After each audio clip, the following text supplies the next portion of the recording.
It's really interesting, and it's, of course, really still a developing case, but you can see this here is Mount Ord, and it is tucked very deep into the National Tonto Forest. Now, investigators say it's where 18-year-old Pandora Gershrud and 17-year-old Evan Clark went for Memorial Day on a camping trip. They never came back home. Now, today, investigators with the Maricopa County Sheriff's Office say they have arrested the killer after months of forensic work and witness interviews, including other campers who reported strange encounters with him on the mountain. Thomas Henry Brown, March 31st, 1994.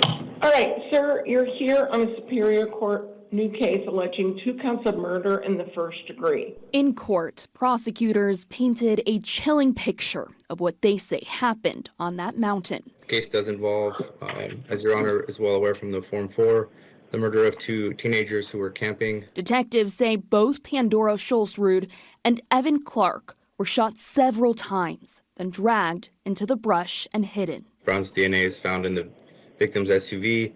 Brown's DNA is found inside of the gloves with the blood on the outside. But Brown's defense pushed back, arguing investigators haven't tied him to the murder weapon. There's little reference to where Mr. Brown's DNA was not found. And what's interesting is no mention in the addendum that they were found on the shell casings.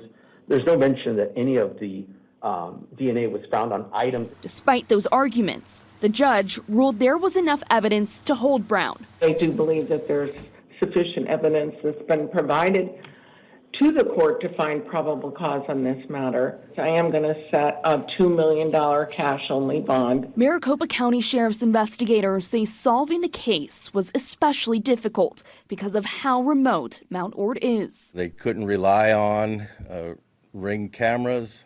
They couldn't rely on pings from cell phones, and they couldn't rely on any other video that normally we would have in an urban area. During an interview with Thomas, Captain David Lee of the Major Crimes Division says instead they relied on a tip from other people who were on the mountain. that tip indicated that the campers, while they were there, encountered an individual that they perceived as acting very strangely.